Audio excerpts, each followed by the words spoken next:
In the quaint town of Willow Creek, where neighbors greeted each other by name, life moved like a gentle stream. The sun dipped low, casting golden hues over cobblestone streets.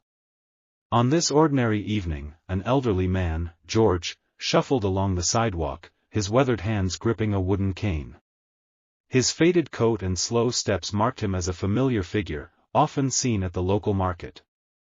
Today, though, his routine walk home would spark an unforgettable tale. Near the town square, a police cruiser idled. Inside sat officers Carl and Jake, known for their brash humor and tendency to tease locals. Spotting George, Carl nudged Jake, smirking. "Look at the old man, crawling like a turtle," he scoffed. Jake chuckled, adding a mocking comment about George's tattered hat. Their laughter echoed, drawing curious glances from passers-by. George paused, his sharp eyes narrowing. The officer's words stung, but he stood taller, his cane tapping the ground with purpose. With a steady voice, he called out, "What's so funny, boys?" The officers, caught off guard, laughed harder, dismissing him as harmless. "Keep walking, Grandpa," Carl sneered, waving him off, but George wasn't fazed. His lips curled into a faint, knowing smile. He reached into his pocket, pulling out an old flip phone. Dialing a number, he spoke softly, "It's time." As he hung up, a distant rumble grew louder. The officers' grins faded as headlights pierced the dusk. Something big was coming, and George's calm demeanor hinted at a secret they'd soon regret underestimating. The townsfolk of Willow Creek froze as the rumble grew louder, headlights cutting through the evening haze. Officers Carl and Jake, still chuckling in their cruiser, exchanged uneasy glances. George, the elderly man they'd mocked, stood unwavering, his cane planted firmly on the sidewalk. His earlier words, "It's time," echoed in the air, carrying a weight the officers hadn't yet grasped. A sleek black SUV screeched to a halt beside the cruiser. The door swung open, and a man in a crisp military uniform stepped out. His presence commanded silence, the crowd parted as he approached. This was Colonel Nathan Brooks, George's son, a decorated war hero known for his unyielding sense of justice. His steely gaze locked onto the officers, who now squirmed in their seats. "Dad, what happened?" Nathan asked, his voice low but firm. George recounted the mockery, the snide remarks about his gait and hat, with quiet dignity. The crowd murmured, their sympathy shifting to outrage. Carl tried to interrupt, stammering an excuse, but Nathan raised a hand, silencing him. "You disrespected my father," he said, each word sharp. "You disrespected a man who served this country." The officers' faces paled. Jake muttered an apology, but it fell flat. Nathan's radio crackled, and he spoke briefly, his tone clipped. Moments later, another vehicle arrived, a police van. The crowd gasped as Nathan nodded to the officers inside it. Carl and Jake were ordered to step out of their cruiser. Their badges glinted under the streetlights, but their confidence was gone. As the van doors opened, George's eyes met Nathan's. A silent understanding passed between them. This wasn't just about today, it was about respect, long overdue. The Willow Creek crowd buzzed as the police van doors loomed open, a stark contrast to the quiet evening moments ago. Officers Carl and Jake stood frozen, their badges now heavy in their hands. George, the elderly man they'd mocked, watched calmly, his cane steady. Colonel Nathan Brooks, his son, radiated authority, his military uniform crisp under the streetlights. The townsfolk whispered, sensing a reckoning. Nathan stepped forward, his voice cutting through the tension. "You thought my father was just an old man," he said. "You didn't know he survived 3 wars, carried wounded soldiers to safety, and earned medals most only dream of." The crowd gasped. George's humble appearance hid a heroic past. Carl's smirk vanished, replaced by dread. Jake's hands trembled, clutching his badge. "Hand them over," Nathan ordered, nodding to their badges. The officers hesitated, but the weight of Nathan's gaze forced compliance. Carl muttered, "This is unfair," but surrendered his badge. Jake followed, head bowed. The crowd cheered softly, their respect for George swelling. Nathan turned to his father. "Dad, anything to add?" George's eyes twinkled. "Respect isn't earned by badges," he said. "It's earned by actions." The words hung heavy, a lesson for all. The van doors closed, and the officers were escorted away, their careers in tatters. As the SUV's engine hummed, ready to depart, a young boy in the crowd tugged his mother's sleeve. "Who's that old man really?" he asked. She smiled, pointing to George. "A hero, son." The story was already spreading, and Willow Creek would never be the same, but George's calm nod hinted at more surprises yet to unfold. The Willow Creek square buzzed as the police van vanished into the night, carrying officers Carl and Jake to an uncertain fate. George, the elderly man once mocked, stood quietly, his cane glinting under the streetlights. Colonel Nathan Brooks, his son, climbed into the SUV, but not before squeezing his father's shoulder. The crowd's murmurs grew. George wasn't just a war hero, whispers hinted at something more. A local shopkeeper, Mrs. Ellis, leaned toward a neighbor. "I heard George trained spies in his day," she said, eyes wide. Others nodded, recalling old stories of a man who vanished for years, only to return with a limp and a cane. The boy from the crowd, still clutching his mother's hand, stared at George, awestruck. "Is he a superhero?" he whispered. George overheard and chuckled, ruffling the boy's hair. "Just an old man who believes in respect," he said. But his sharp glance toward the dispersing crowd suggested hidden depths. A young woman, Clara, snapped a photo of George, posting it online with the caption, "Don't judge a book by its cover." The post spread like wildfire. As George resumed his walk home, a faint scar on his hand caught the light, a mark from battles long past.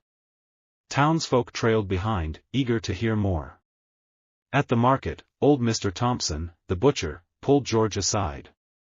"You showed George," he said. "But what's next?" George's smile was cryptic. "Justice isn't done yet." The crowd hushed. What did he mean?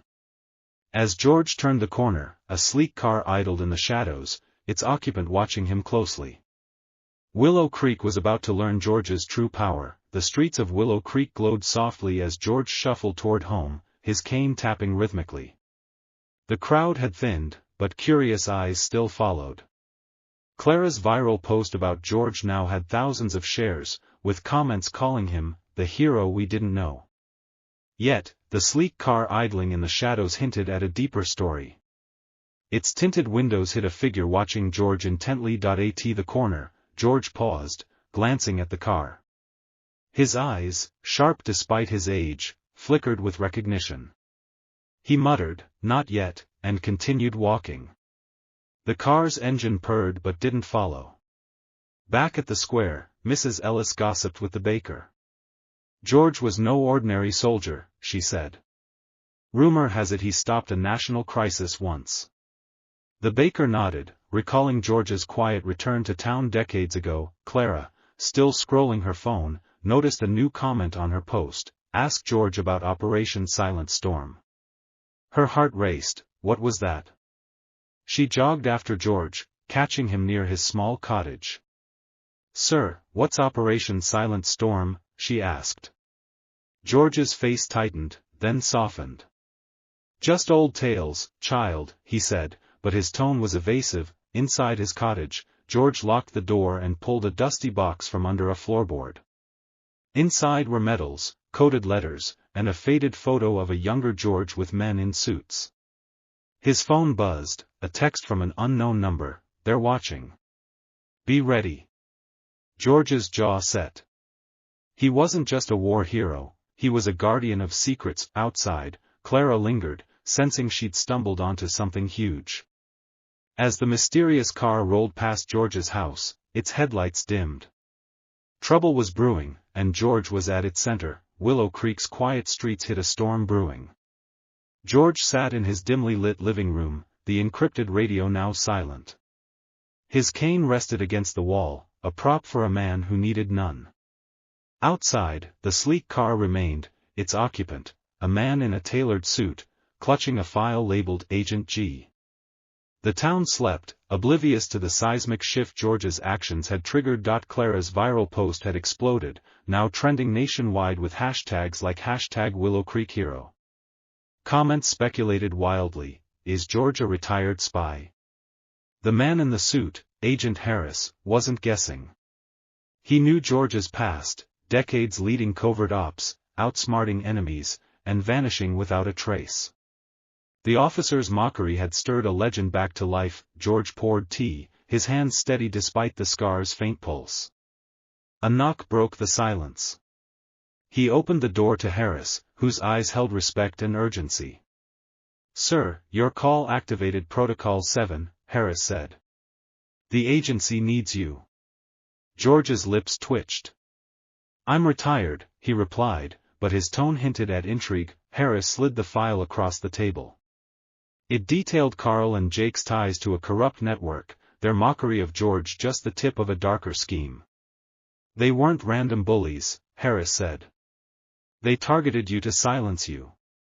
George's eyes narrowed. He'd suspected as much. As Harris left, George glanced at a photo of his late wife, his resolve hardening. Willow Creek wasn't just his home, it was his battleground. The town would soon see what he was truly capable of. Outside, another car pulled up, its lights dim. Someone else was watching. Dawn broke over Willow Creek, casting soft light on George's modest home. The encrypted radio lay hidden, but its secrets hummed in the air. Outside, the second car, a nondescript sedan, lingered across the street, its driver obscured. George, sipping coffee, noticed its presence through his curtains. His scar itched, a warning from years of outwitting danger. The officer's mockery had unraveled a web far beyond the town. Clara's post now had millions of views, with news vans arriving to interview locals. "George is our hero," Mrs. Ellis told a reporter, while Tommy, the young sweeper, added, "He's like a secret agent."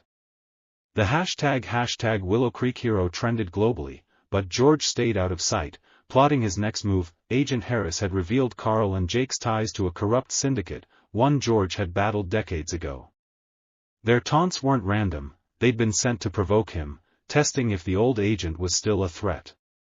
George smirked, they'd underestimated him. He slipped a coded note into his pocket and stepped outside. The sedan's driver stiffened as George approached, cane in hand. "Tell your boss I'm ready," George said calmly, tossing the note through the open window. The driver sped off, rattled. Townsfolk watched, whispering. Clara, filming nearby, caught the exchange, her live stream exploding with comments, "Who is this guy?" Back home, George tuned his radio, contacting Harris. "They're moving tonight," he said. "Get the team ready." Harris hesitated. "Sir, you're retired." George's voice was steel. "Not today." As night fell, Willow Creek buzzed with anticipation. George wasn't just a hero, he was a force, and the syndicate was about to learn why Willow Creek streets darkened as stars pierced the sky. George stood at his window, his cane now a relic of deception. The town buzzed with rumors, fueled by Clara's live stream of his cryptic exchange with the sedan's driver. Her video had millions of views, with hashtag Willow Creek Hero sparking debates. Is George a spy or a myth? News crews camped outside, but George was already steps ahead. The coded note he'd tossed to the driver was a trap, designed to lure the syndicate into action. Years of covert ops had taught him to turn enemies' arrogance against them. His radio crackled. Agent Harris confirmed the syndicate's move. "They're targeting the old mill tonight," Harris said. "We're ready, but, you sure about this, sir?" George's reply was firm, "I've never been surer." Slipping into a black jacket, George pocketed a small device, a tracker from his agency days. He moved swiftly, his limp gone, revealing the agility of a trained operative. At the mill, shadows stirred. The syndicate's men, including a reinstated Carl, assumed George was an easy mark. They were wrong. As George approached, Clara, still filming, trailed him, unaware of the danger. A glint of steel flashed. Carl aimed a weapon. George's device beeped, signaling Harris's team closing in. "Drop it," George commanded, voice like iron. Carl laughed, then froze as floodlights blazed, revealing armed agents. The syndicate men scrambled, but Harris's team was faster. Clara's stream captured it all, her shaky voice narrating, "He's unstoppable." George's eyes met hers, a silent warning to stay back. The mill raid wasn't the end. A bigger player was watching, and George knew who. Willow Creek awoke to chaos. Clara's live stream of the mill raid had gone global, with #WillowCreekHero trending in every corner of the internet. News anchors replayed George disarming Carl, his calm authority electrifying viewers. The syndicate's men were in custody, but George knew the real threat, the mastermind, remained.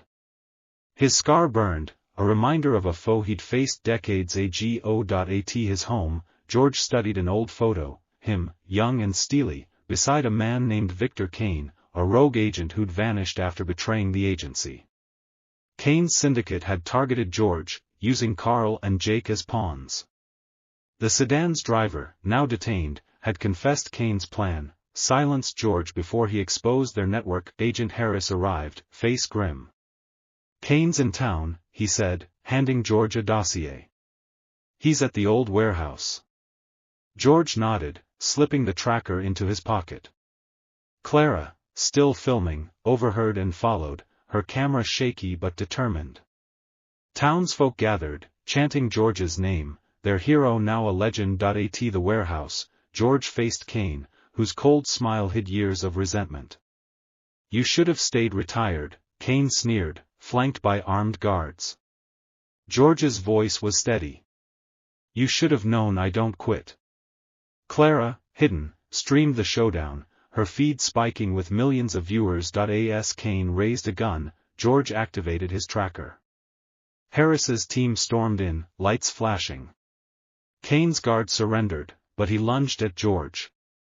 With a swift move, George disarmed him, pinning him down.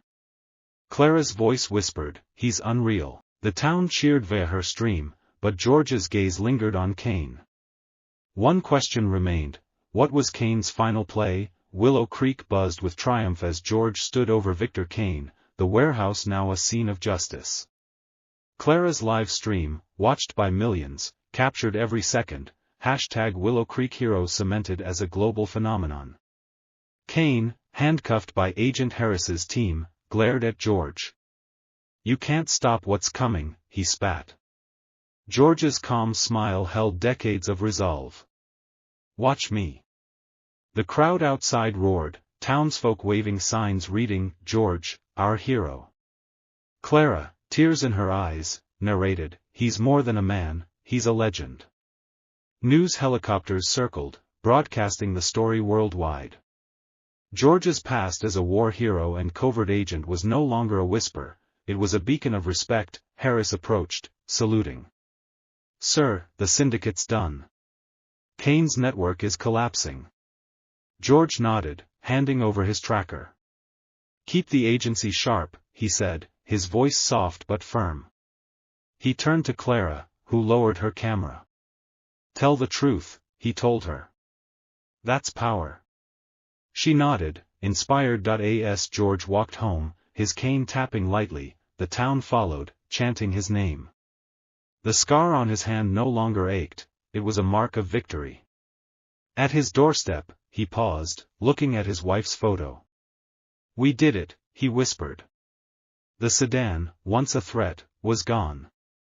Kane's cryptic warning lingered, but George was ready for anything. Willow Creek changed forever.